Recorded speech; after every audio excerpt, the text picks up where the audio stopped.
Pulse కి స్వాగతం. ఈరోజు వార్తల్లోని ముఖ్యాంశాలు.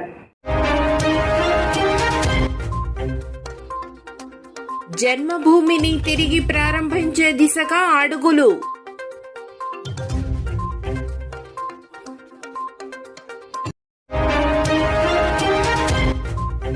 నిజాం కాలేజీ విద్యార్థినుల ఆందోళన, రంగంలోకి బల్మూరి వెంకట్.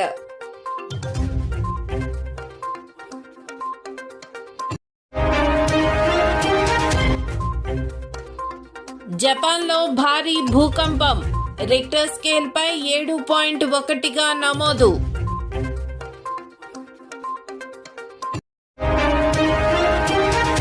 కేంద్ర ప్రభుత్వం వక్ఫ్ ఆస్తుల సవరణ బిల్లు వెనక్కి తీసుకోవాలని ప్లకార్డులతో నిరసన తెలిపిన ఎంపీజే.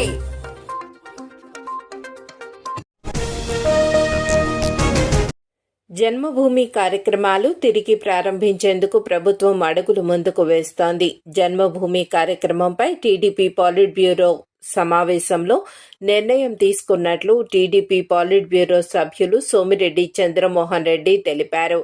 గురువారం మీడియాతో మాట్లాడుతూ త్వరలో జన్మభూమి 2 కార్యక్రమం మొదలు కానున్నట్లు తెలిపారు.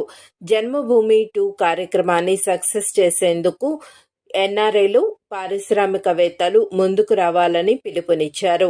పాలిట్ బ్యూరోలో 55 రోజుల పాలనపై చర్చించినట్లు తెలిపారు.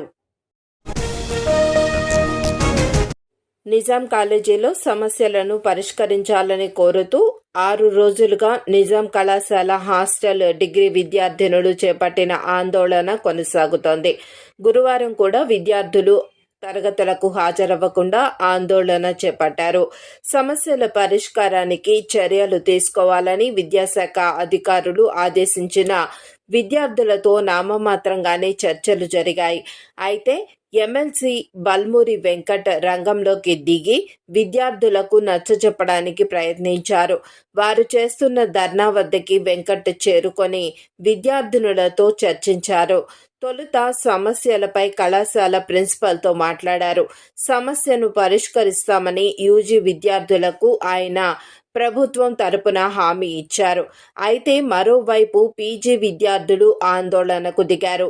యూజీ వాళ్ళకి హాస్టల్ కేటాయిస్తే పీజీ విద్యార్థుల పరిస్థితి ఏంటని నిరసనకు దిగారు. తమకు న్యాయం చేయాలని పీజీలు విజ్ఞప్తి చేశారు. గర్ల్స్ హాస్టల్ డిగ్రీ వాళ్ళకే కేటాయిస్తే తాము ఉస్మానియా యూనివర్సిటీ నుండి రావాల్సి వస్తుందని వారు ఆందోళన వ్యక్తం చేశారు. ట్రాఫిక్లో, బస్సుల్లో సమయానికి కాలేజీకి చేరుకోలేకపోతున్నామని పీజీలు ఆవేదన వ్యక్తం చేశారు. కాలేజీ ఆవరణలో మరో భవనం నిర్మిస్తే సమస్య పరిష్కారం అవుతుందని సీనియర్లు చెబుతున్నారు. ఉస్మానియా యూనివర్సిటీ వీసీలతో చర్చించి సమస్యను పరిష్కరిస్తానని పీజీ విద్యార్థులకు బల్మూరి వెంకట్ హామీ ఇచ్చారు. మరోవైపు కేసీఆర్ ప్రభుత్వం నిజాం కాలేజు విద్యార్థినుల కోసం, యూజీ, పీజీ విద్యార్థినుల కోసం వేర్వేరుగా హాస్టల్ భవనాలు కట్టించింది. అయితే ప్రస్తుతం ఉన్న యూజీ హాస్టల్ భవనంలో పీజీ వారికి 50%, యూజీ వారికి 50% కేటాయించారు. ఇలా చేయడాన్ని నిరసిస్తూ విద్యార్థినులు ఆందోళనకు దిగారు. జపాన్లో భారీ భూకంపం సంభవించింది. దక్షిణ ద్వీపం క్యూషు ప్రాంతంలో గురువారం తెల్లవారుజామున స్వల్ప వ్యవధిలో 2 సార్లు భూమి కంపించింది. యునైటెడ్ స్టేట్స్ జియోలాజికల్ సర్వే ప్రకారం రిక్టర్ స్కేల్ తొలిసారి 6.9 తీవ్రతతో, రెండోసారి 7.1 తీవ్రతతో భారీ భూకంపం నమోదైంది. జపాన్ వాతావరణ కేంద్రం ప్రకారం దక్షిణ జపాన్లోని క్యూషు తూర్పు తీరంలో సుమారు 30 కిలోమీటర్ల లోతులో భూకంపం కేంద్రీకృతమై ఉంది. ఈ భూకంపనల ధాటికి ప్రజలు తీవ్ర భయాందోళనలకు గురి అయ్యారు. ఇళ్లు, కార్యాలయాల నుంచి ఒక్కసారిగా బయటకు పరుగులు తీశారు. ఈ ఘటనలో ప్రాణ, ఆస్తి నష్టానికి సంబంధించిన వివరాలు ఇంకా తెలియరాలేదు. అదేవిధంగా జపాన్కు వాతావరణ శాఖ సునామీ హెచ్చరికలు కూడా జారీ చేసింది. పశ్చిమ దీవులైన క్యూషు, షికోకులోని పసిఫిక్ తీరంలో సముద్ర మట్టం 1 మీటర్ మేర పెరిగే ప్రమాదం ఉందని ప్రజలు సముద్రం, నదీ తీరాలకు దూరంగా ఉండాలని అధికారులు హెచ్చరించారు.